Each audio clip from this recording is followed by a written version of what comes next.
Benim merak ettiğim Canbeyaz'ı aşırı. Canbeyaz'ı aşırı çok büyük bir aşırı. Aynı zamanda aşırı konfederasyonu olduğunu söylüyorlar. Kısmanlar, zerbeler, canlılar çıkan Kod Raşid'in hatta birçok konularına dahil olduğu bir aşırı. Bu Canbeyaz aşırı İran'da, Afganistan'da, Irak'ta, Suriye'de, Kars'ta, Erzurum'da, Sivas'ta, Urfa'da, Yozgat'ta birçok yerde, Konya Cihangir'de, Haydar'da olduklarını söylüyor. Çok büyük bir aşiret anlatımlar böyledir. Bu aşiretin çok eski, bu aşiret eskiden Zerdüşt kökeninde olduğunu söylüyoruz. Daha sonraki süreçte bir kısım dönmüş. Hanefi inancına mensup olanlar vardır. Bir de Alevi inancına mensup olan aşiret mensupları vardır.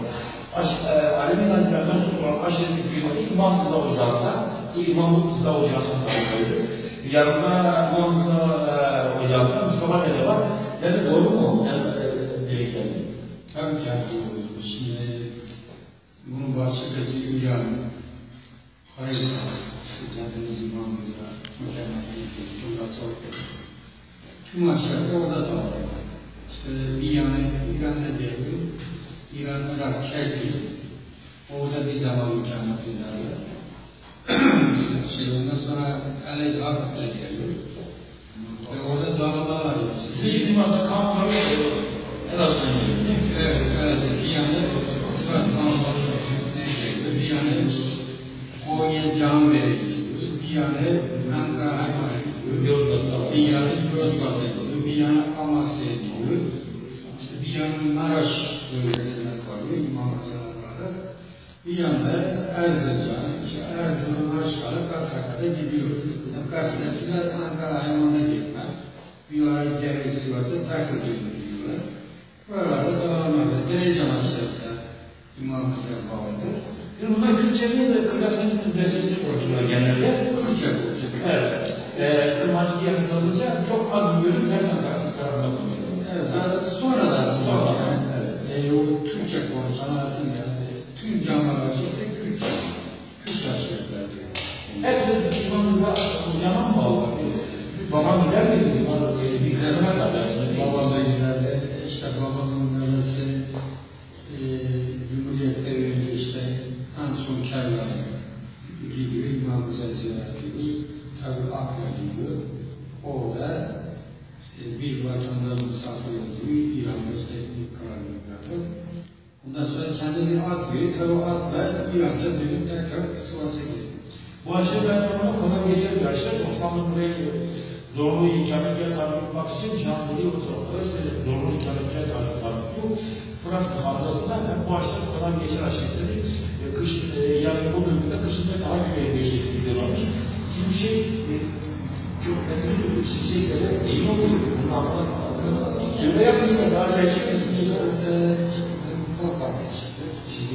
Tabii ki nerede tülüyorsun? Nerede yapmışlar? Hayır mi? Çorum'da Tülüskoy köyünde kendini orada geliyoruz ufaklıklarda.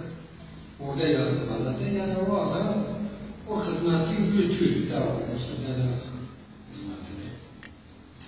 Dede işçisi o yürütüyor. Tabii biz gidemiyoruz fazla. Ahmet Esar'da. Kendimiz celalımızda işte 2-1,5 geçiyoruz. Kendimiz güne kadar. Tabii kendi havandan bir insan, İmam Rıza'larda işte zorunlu şu anlat yok. Onu konusunda demiyorum yani. Diğer şeylerde. İşte bazı paralar, aldıklar, öyle bir şey yok. Rızalar vardır. Bir şey söyleyeyim. Bu iki cemevlerde, dergahlarda, derneklerde yeterince alemliğin, otantik alemliğin dile getirdiği o eski inancı sürgüneyin ne diyorsun bu konuda? Yetirilir mi?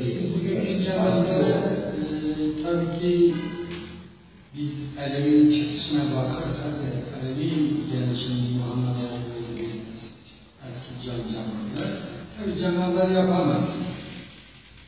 Hem de çok uzun. Nasıl cemaatler?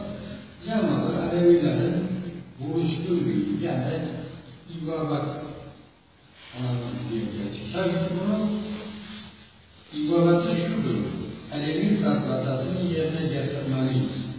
İşte misafiriyle, görgüsüyle, gözcüsüyle her şey bu 12 12 hizmeti, 12 kapıyı yerine getiren camiler bunu yapamıyor. Hatta bir cami orada bir cuma akşamı Allah Allah'ı okumasını yapıyorlar. Şudur, o yapmak için de camileri gerçek muamelenin yoluna uymalıdır. Her bir tağın kendi ocak piri olmalıdır. Ocak piri olmalı, o tarih düşkündür, görülemez. Görülen geçmesi lazım. Rızalık olması lazım. Rızalık da kendi ocak piri olması lazım. Hem camilerinde de tarih göremez. Kısa camiler, Allah Allah'tan her cuma akşamı. Bu da yetersiz. Yani bunu Alevilerin yolunu oturtmak lazımdır. İşte bu görgüler yapasın, müsaitler bağlasın, şunu, yani icraatını her yerine koysun ki yeni yetişen gençlerle Alevi'nin ne olduğunu anlasın. Ama gerçek şeyini oturtursa işte 100 günü, şahsını, 100 günü giremezsin. Tamamen bizim bir şehret kafası gibi bir şey yani. Halkın toplamı birlikte. Bir oluşta bu aşıklayı onlar da imamımız alıyor. Yani onların babalar dedeleri birlik yapmış. İmamımız o zaman aşıklayı. Aşıklayı tabii en az akrabamızdır, aynı sülalamız. Ve imamımızların da tüm cami başarılarına rehberidir. Tabii ki Sivas'ta Gökyeli, Erzincan Erzincan köyünde bir zaman kalıyor. Orada tekrar Erzincan Uya'da kalıyorlar. Amcasının bölgelerine kalıyor. Sivas'ta geliyor. Bizde ayrılmalar, fark etmez bunlar. Gerçi bir ayrılıyor. Tabii o ayrılıyor. İmamımız olacak. Bayağı yaşadık. Aynı ayrı Ayrı olmak. Hepsi imamımız. Biz Manzara köyü, 7 köy var, 8 köy. İşte Kıdonu köyü, Doğulu köyü, Dedeler, Küler köyü, Gülüceler var, Diboğlu, Nargöz'deki imamımız var. Bunlar Sivas'taki bölgedeki imamımıza. Malatya'da tabii Aleviler var, Acemzeler var. İşte Aleyh Şabanlar'da var, işte Tünceli Erdek'ten var, Yozgat, Kırkdilin köyünden vardı, işte Amasya, Çürkhane'de Musa Efendi'den vardı, diğer kendi dereceler, buna da imamımız. Yok vardı. Mesela askerinden orada da görüyorlar, bizim tüm derelerin piri orada geliyor, Yozgat, Kırkdilin, Şefal'da diye bizzat, o da bizim firmalarımız tabi kuşudur. Tabii ki onlar gelirde önce dadalar bölümünü yaparlardı. Dadalar bölümü sonra dadalar da tabi görürdü. Yani bir pil kendi bölümünde tabi görmezdi. Çatışı olur. İktidarsız bir yönetim yani. Hükümlerin rızaları da var. İktidarsız bir yönetim yani. Analar da değil. Tabii ki analarda Satıona bakıyor zaten. Tabii ki bizim o dönemlerde de yani asimilasyona başladı. Ana şeylerini kaldırmışlar. İşte Posta yavru bir posta da oturtulması lazım ama zaman içerisinde Alevi de asimilasyona götürmüşler. Orada kadınlara karşı bir dışlama var. Yani Alevilikten ise yoktu. Orada erkek kadın diye bir şey yok. Ya da değişik hatta. herkes canlı. Pil, kendi pil makamına oturduğuna bir de ana oturması gerekiyor. Tabii bu sadece dönemimizden değil. Yani Aleviler 1200-1400 yani Çok eski bir çok eski. Çıkışında geliyor işte. Nur'dayken Hazreti Naci oturmuş olsa, işte ondan sonra Hazreti Fatıma Zöre oturmuştu.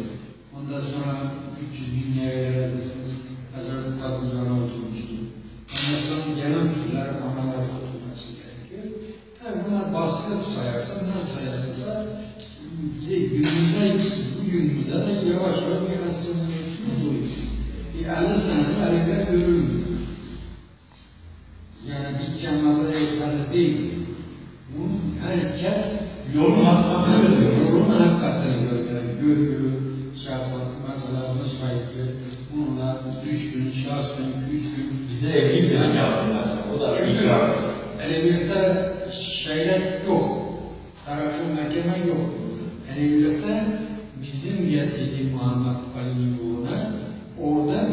müşküler halinde birbirine rızalık alır. Tartışmalar. Varsa verilir, ondan varsa o verir, o da bu müşküler hak olursa birbirine rızalık alırsa zaten hak da senden razıdır. Artık mahkemeye ihtiyacı yok. Eyvallah. Sağ olun.